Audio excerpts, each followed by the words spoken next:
С новостями культуры познакомлю вас я, Жанна Мамилова. Здравствуйте.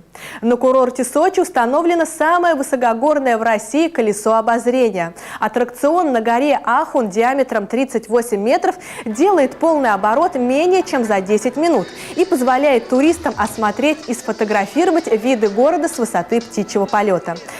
Каждое колесо обозрения рассчитано на 6 человек. Поднимаясь на верхнюю точку обзора, посетители оказываются на высоте 700 метров над уровнем моря. Раньше увидеть курорт и вершины главного Кавказского хребта с такого ракурса можно было только с верхней площадки башни на Ахуне. Как обещают владельцы аттракциона, колесо будет работать не только в дневное, но и в вечернее время.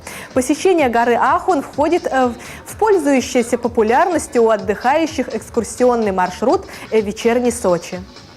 Больше новостей о культурной составляющей нашей жизни на сайте www.tbn-tv.ru.